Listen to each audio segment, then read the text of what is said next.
What's doing, and welcome to another episode of our stock car series. We have an NP300 behind me today. Let's go have a look.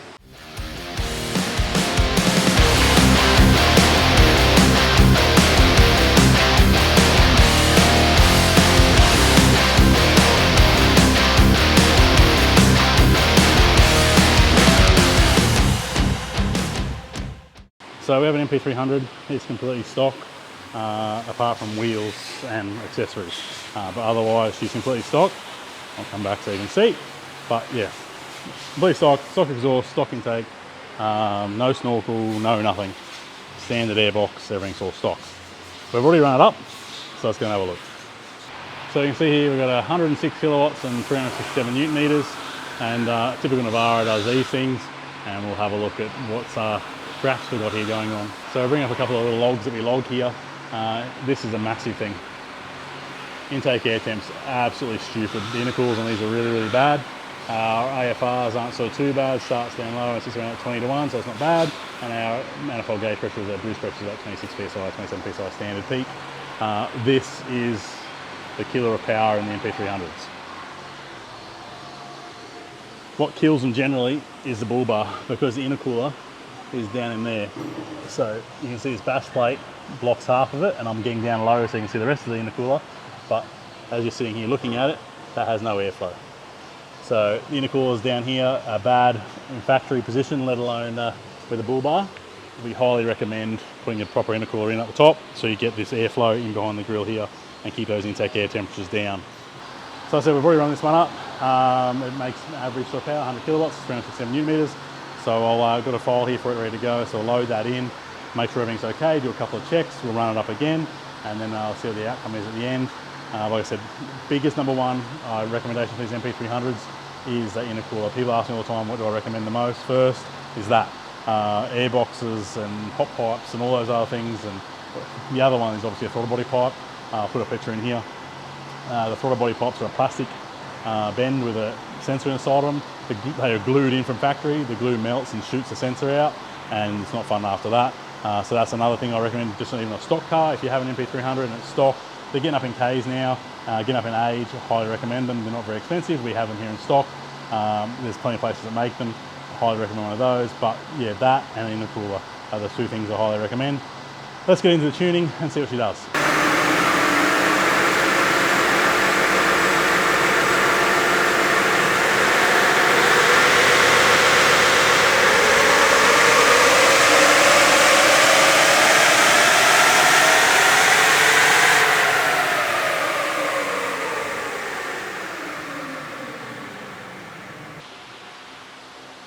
So that was a run on the Navara. We actually did a couple of runs on this one.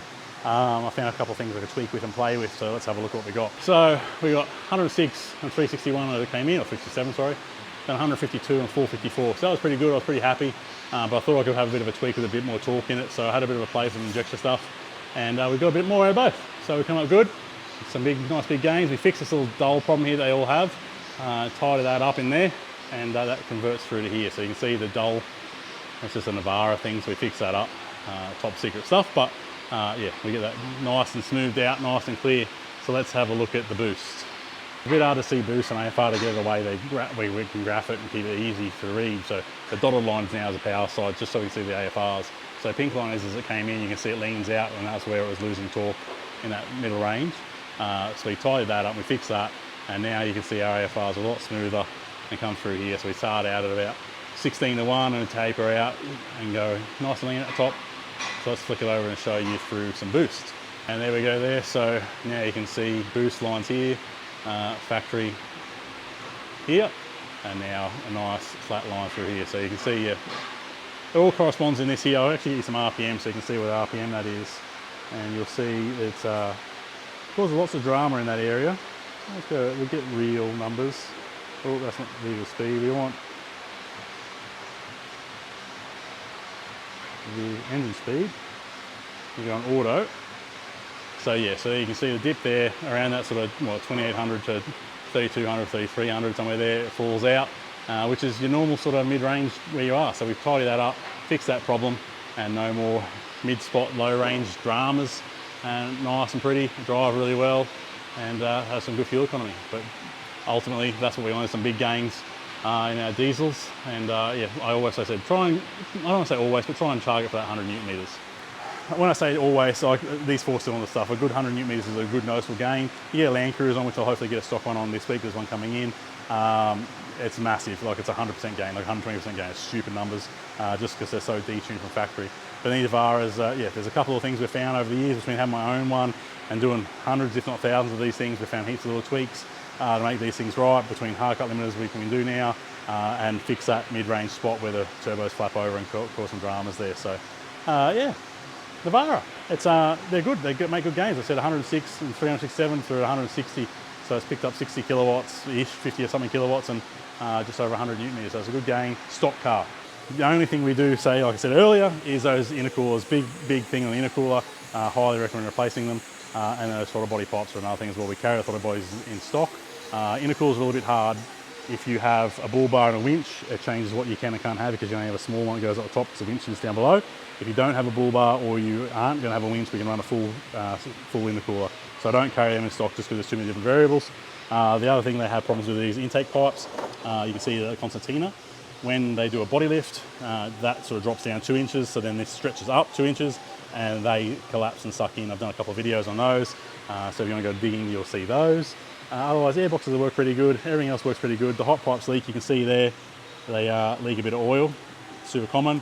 Not a real problem for boost issues, just leak oil, and they leak oil down in the hoses down here as well. You can do a hard pipe kit and that fixes that. But other than that, these Navaras are pretty good. 150 seems to be the number on injectors. They start to fail after that. They're not cheap. They're about 4.5, 5 grand for the 4 injectors plus fitting. So that's at the time of this filming. They're not cheap, and you can't repair them. It's replace only. But outside of that, these are generally pretty good. I'm happy with them. I'd have another one if they upgraded them, other than some headlights and some cosmetic stuff. I would definitely have another one. They're reliable. They go. They do the things they need to do. When they're lifted, they run like a bit of a shopping trolley, but outside of that, they're pretty good. So that's Navara. Hope you enjoyed it. Any questions below, put them in. I'll try and respond to them. If there's any other common problems, let me. If there's something you're having issues with or you're having questions about, drop them in the comment below, and I'll reply to you there. But otherwise, hit that like, hit subscribe, and I'll see you in the next one.